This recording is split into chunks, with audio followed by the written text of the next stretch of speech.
যে অভাৱ থকা মানুহৰ অভাৱ দূৰ কৰিব পৰা যায়, কিন্তু স্বভাৱ বেয়া থকা লোভীয়া মানুহৰ অভাৱ কেতিয়াও দূৰ কৰিব পৰা নাযায়।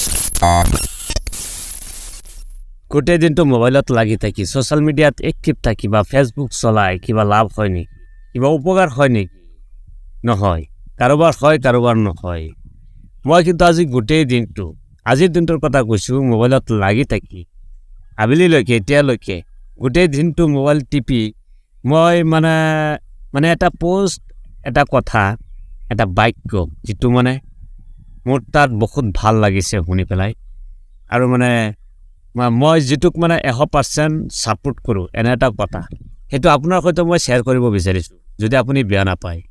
আৰু এনেবোৰ কথা আচলতে চবে নকয় আৰু চবে পোষ্ট নকৰে, যাৰ যি মনোভাৱ, যোনে যিটো বস্তু বেছি ভাল পায় বা যেনেকৈ চলে আৰু সেই বিষয়তে বেছি চৰ্চা কৰে।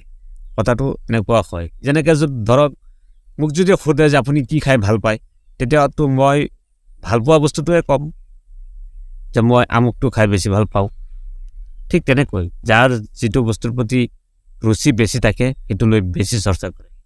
তো মোৰ তাতে কথাটো হ'ল, আজি যিটো কথা মই শিকিলোঁ ছ'চিয়েল মিডিয়াৰ পৰা, সেই কথাটো হৈছে যে অভাৱ থকা মানুহৰ অভাৱ দূৰ কৰিব পৰা যায়, কিন্তু স্বভাৱ বেয়া থকা লোভীয়া মানুহৰ অভাৱ কেতিয়াও দূৰ কৰিব পৰা নাযায়। কথাটো ঠিক হয়নে নহয়, আৰু আপুনি ছাপোৰ্ট কৰে নে নাই কমেণ্ট বক্সত জনাব দেই। তো যদি ভাল লাগে চেনেলটো ছাবস্ক্ৰাইব কৰি ৰাখিব, যাতে পৰৱৰ্তী ভিডিঅ'বোৰ আপুনি চাব পাৰে। আৰু মই কিন্তু স্পেচিয়েলি হিচাপে কোনো ভিডিঅ' চিডিঅ' নবনাওঁ, মন গ'লে কিন্তু কেমেৰা উলিয়াই কিবা এটা কওঁ।